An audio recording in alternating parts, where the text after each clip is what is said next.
Hello, ici Tolgan. Aujourd'hui on va voir comment faire un dissolve avec les Geometry Nodes. Quand on manipule les mèches, on se retrouve souvent avec des vertex qui sont reliés uniquement à deux edges et dont on aimerait pouvoir se débarrasser. Donc pour les supprimer, on ne peut pas simplement les delete puisque ça efface également toutes les faces, mais il faut vraiment faire un dissolve. Donc on va voir la méthode ici avec un exemple plus simple. Ce genre de vertex ici qui sert à rien, ou si on a envie de supprimer ces deux-là parce que la version est plane, donc on n'en a pas besoin. On va voir ça ensemble. Ici à droite, c'est le graphe total, mais on va le recréer ensemble. Alors, version un petit peu simplifiée, j'ai rajouté des options qui ne seront pas forcément utiles. Donc on va voir ça ensemble directement. C'est parti, on repart d'un nouveau graphe. Donc ce qui nous intéresse ici, ça va être les vertex plutôt, qui sont reliés uniquement à deux edges. Donc on va commencer par un petit capture avec les edges of vertex. Ce nombre doit être égal à 2.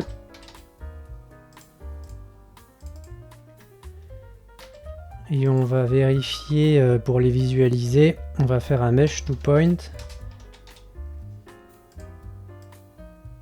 Ici, que l'on va joindre avec un join geometry à notre plan de départ. Voilà. Ça nous a bien pris en compte tous les edges. On va le faire un petit peu, un radius plus petit pour voir quelque chose. Celui qui a au moins 3 edges adjacents n'est pas comptabilisé. Par contre, on voit ici qu'il comptabilise les angles droits en bordure. Donc on va exclure en fait les boundaries. Simplement ajouter isEdgeBoundary. Ce node là est nouveau dans Blender 5. Il y avait d'autres méthodes dans les versions précédentes, mais là c'est plus simple avec celui-ci. Donc on veut pas que ce soit un boundary, donc note boolean, et on veut que ce soit adjacent à deux vertex. Donc on rajoute directement ici end Alt S pour un switch, voilà. Et donc là on a bien vu que ça nous exclut les boundaries et on a uniquement les vertex intérieurs reliés à deux edges qui sont marqués. On va regrouper cette partie pour que ce soit plus simple au niveau du graphe final. CTRL G. Ça c'est points marker. Voilà, on va rajouter un switch si on veut les afficher ou pas. On les affiche ou non. On va appeler ça show points. Des petits exemples d'ailleurs avec le delete géométrie, pourquoi on peut pas l'utiliser. On peut appuyer sur M pour mute, donc désactiver temporairement n'importe quel node. Ici on va utiliser un geometry proximity pour détecter la présence des points qui sont les marqueurs. Geometry proximity qu'on va brancher. Alors le switch on le met plus loin. On veut que la distance soit très proche, le plus proche possible des marqueurs. Donc c'est les vertex qu'on veut effacer sont sous les points qui surlignent finalement.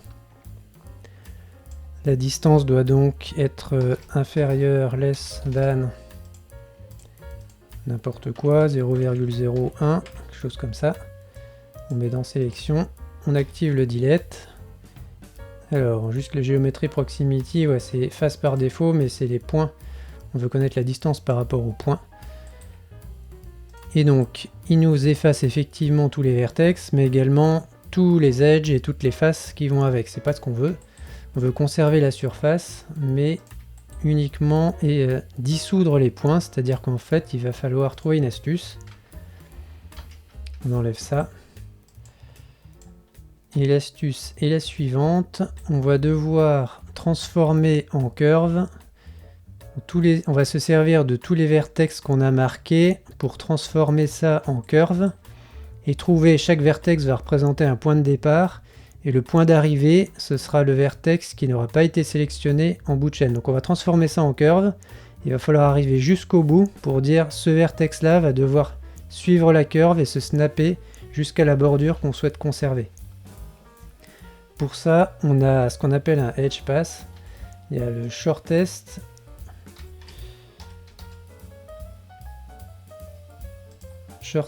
edge pass ainsi que edge pass to curve. Next vertex index, on peut relier directement à celui-ci. Et on va devoir transformer, grâce à ce node là, on va pouvoir transformer le mesh en curve. Grâce au proximity node déjà, juste pour qu'on voit. Ces valeurs là, ce sont les valeurs qui sont proches des vertex que l'on a marqués, donc c'est vraiment ceux que l'on souhaite dissoudre. Et donc le contraire, plus petit que, donc c'est plus grand ou égal que 0,1, donc ça va être tous les autres vertex, c'est ceux que l'on souhaite conserver. Donc start vertex, c'est ceux que l'on souhaite dissoudre, on met ici. Fin du vertex, c'est ceux que l'on souhaite conserver, qui vont se retrouver en bout de chaîne, ici. Alors évidemment, ce qui nous intéresse, c'est le plane de départ, c'est pas les vertex que l'on affiche ici, enfin les points. Et pour voir ce que ça donne, on peut directement afficher le viewer. Alors il y a deux choses, les raccourcis clavier CTRL-SHIFT clic, ça nous fait le viewer. Si on clique CTRL-SHIFT clic ailleurs, ça le désactive. Et SHIFT-ALT, ça relie au groupe Output. Et voilà ce qu'on obtient. Effectivement, on a toute une série de trajectoires qui sont des curves. Je vais relier ça. Et on va devoir, on peut tester d'ailleurs, pour voir effectivement le sens de déplacement des vertex, avec un trim curve par facteur, le start de 0 à 1, donc plus on avance et plus on se rapproche ici de la fin de chaque curve. Donc quand on va utiliser un curve sample, on mettra le facteur à 1 pour aller au maximum.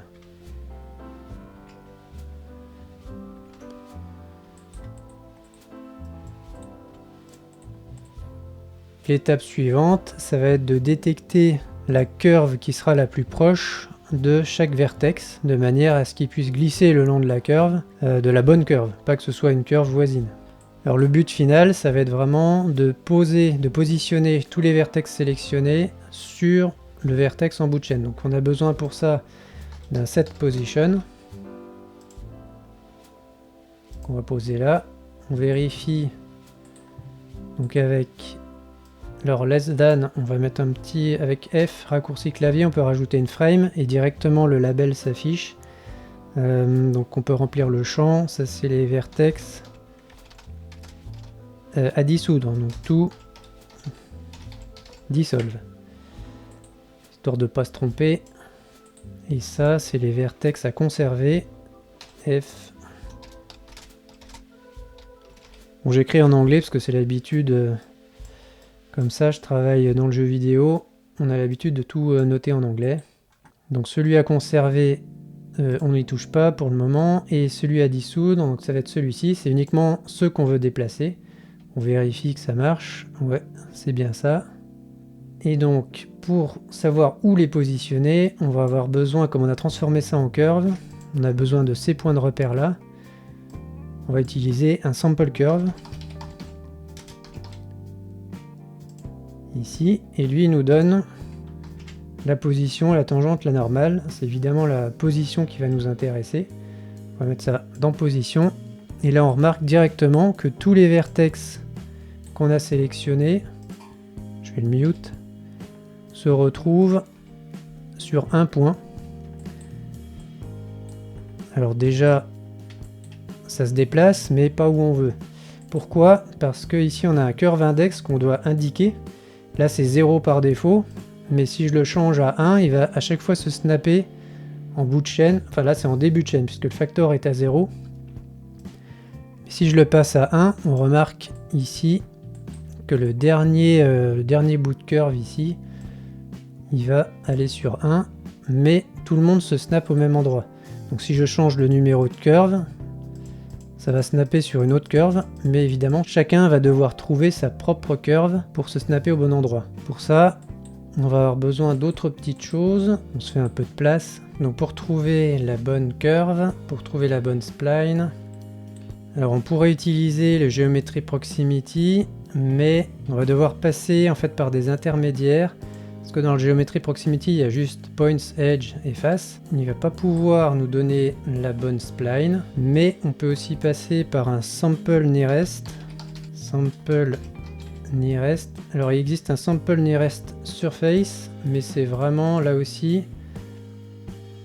on a besoin d'une surface. Donc comme on va se fier à des points, on ne pourra pas détecter quoi que ce soit. On a besoin vraiment de face.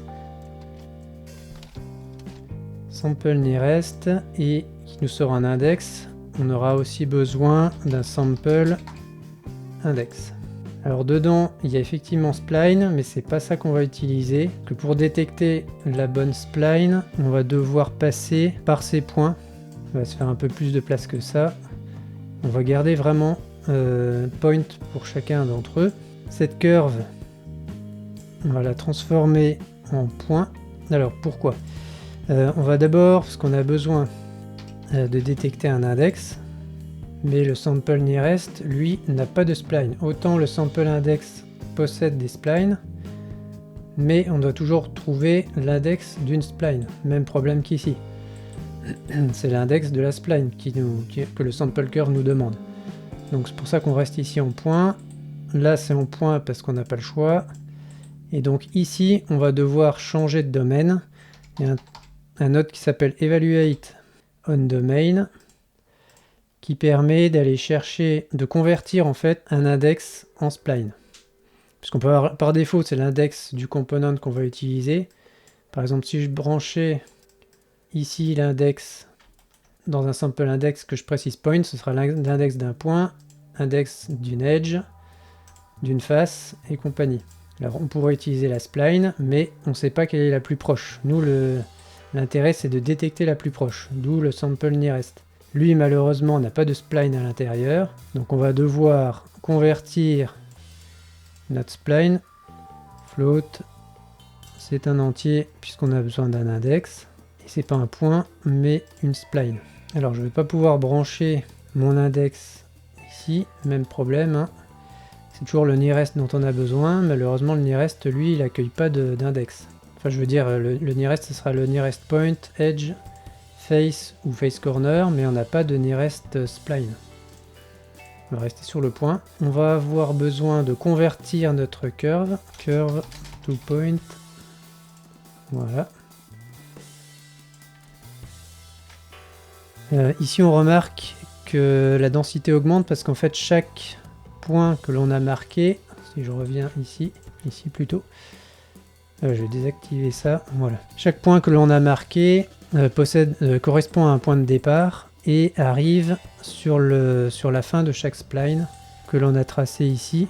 Chaque point de départ arrive au même point d'arrivée pour une spline donnée, c'est pour ça que c'est de plus en plus dense ici. Et qu'on a de plus en plus de points au fur et à mesure qu'on arrive sur les bords. Donc nous, on a besoin d'avoir chaque point de manière très précise, puisqu'on va devoir retrouver l'index de la spline en fonction de la proximité du point qui la compose. Donc on ne peut pas les placer de manière un peu aléatoire. On va utiliser Evaluated, où là ça correspond exactement aux points qui servent à générer la spline. Donc ce point là va nous servir pour trouver le plus proche et pour retrouver la spline. Alors du coup ouais, ça sera pas une spline, c'est un point, puisque là curve to point, on va se servir de ça pour retrouver la valeur. Alors comment retrouver la valeur? C'est en passant par un store named attribute. Donc c'est vraiment pour mémoriser une donnée que l'on va alors chercher au niveau de la spline. Donc c'est la curve que l'on branche directement au store name attribute. On veut l'index de la spline. Cet index c'est celui-ci. Donc là je l'ai branché là, c'était pour l'exemple, mais c'est pas ici qu'il nous le faut. C'est là. C'est un entier. On va l'appeler spline index. Chaque point qui compose en fait cette spline mémorise la valeur spline index. D'ailleurs je dis une bêtise, oui, si on veut mémoriser dans chaque point. Là on est toujours en curve, c'est-à-dire qu'on sort de la curve, on l'a pas encore converti, c'est toujours une curve. Et chaque point qui compose cette curve, on peut lui mémoriser une valeur qui correspond ici à l'index de la spline. On fait un evaluate on domain, donc c'est vraiment, on demande explicitement l'index de la spline que l'on mémorise dans chaque point qui la compose. Cette spline, on la convertit, enfin toutes ces splines, on les convertit en points. Et ces points contiennent une valeur qui est ici, mémorisée donc dans named attribute, qui s'appelle spline index. Alors comme c'est connecté, il retrouve que c'est un entier, et lui on a juste à lui préciser c'est un entier. Et notre spline index, on peut la relier à notre curve index ici. Et là, normalement, tout devrait fonctionner correctement. Voilà, on a ici, grâce au factor qui est de valeur 1, donc c'est-à-dire tous les vertex sont snappés vers la dernière valeur. Alors évidemment, ça donne, tant que ça n'arrive pas à bon port, ça donne un petit peu n'importe quoi. Et à la fin, donc on a tous nos vertex qui sont positionnés en bout de chaîne, en bout de spline, mais qui ne sont pas mergés. Alors on va faire un merge by distance ici pour nettoyer le mesh et avoir quelque chose de propre. Donc voilà, là j'ai fait une version donc un petit peu simplifiée par rapport à la version de départ. Ici j'ai rajouté différentes options, notamment pour détecter les edges, enfin les vertex je veux dire, pour détecter les vertex avec plus de précision. Donc par exemple ici le edge to edges vertex angle, donc c'est pour pouvoir détecter un angle précis avec angle threshold ici. Plus je lui mets une valeur proche de 1 et plus il va détecter un angle qui sera important. Donc si on commence tout doucement, là il détecte ceux qui sont sur une ligne droite avec un faible angle. Si j'augmente la valeur, il va finir par détecter ceux qui sont à l'intérieur, puis les angles droits ou voire davantage en boundaries, en bordure. Donc là les boundaries, j'ai mis des options pour pouvoir choisir si on veut pas les bordures, donc on peut les exclure, ou alors que les bordures. La même option pour montrer ou faire disparaître les points, et après le dissolve. Donc là j'ai mis bordure uniquement. Si on veut uniquement l'intérieur, c'est comme ça. Et puis et si on veut la totalité, ça va être après, on pourra régler en fonction de l'angle des edges pour dire ce qu'on veut dissoudre.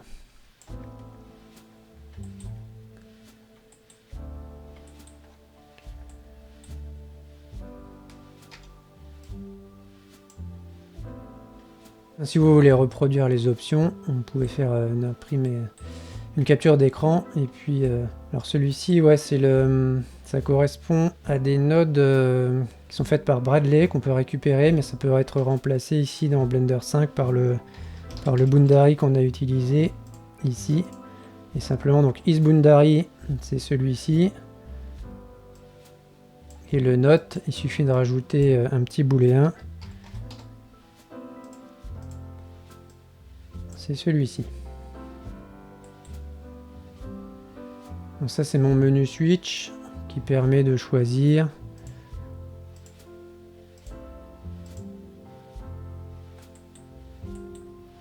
les boundaries qui sont là.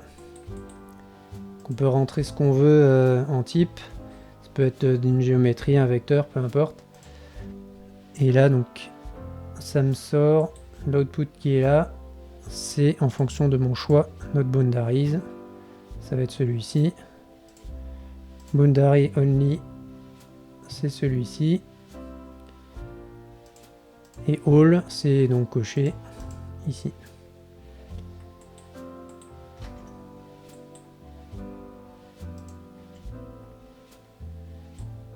Et là, on a reproduit le même graphe que tout à l'heure. Simplement, j'ai rajouté ici une petite option juste pour vérifier qu'il y ait au moins un vertex à dissoudre.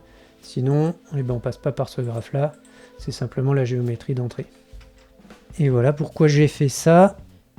Ici j'avais envie de faire un drapé où les formes sont un petit peu plus intéressantes. Par défaut ça donne quelque chose d'assez rond en fait, avec des formes où on voit les ombres portées ou les ombres que l'on obtient avec le drapeau qui sont relativement rondes et assez molles. Et je voulais quelque chose d'un petit peu plus agressif pour mon design, pour mon style visuel. Donc pour éviter d'avoir un petit peu ces rondeurs, je suis passé par... on va se mettre le wireframe. On va enlever ça. Donc le premier c'est simplement mon drapeau avec une sinusoïde hein, simplement. La deuxième subdivision, là j'ai une décimation un petit peu custom avec un intermédiaire. Je pourrais vous expliquer si ça vous intéresse. Le fameux dissolve qu'on vient de voir ensemble. Là je rajoute une petite ondulation, bevel, triangulate et le geoshadows qui permet de capter la lumière avec des petites manips que je fais en fait en smoothant et en récupérant les normales. Et du coup ça me donne une version qui est avec plus de formes intéressantes qui apparaissent dans les ombrages.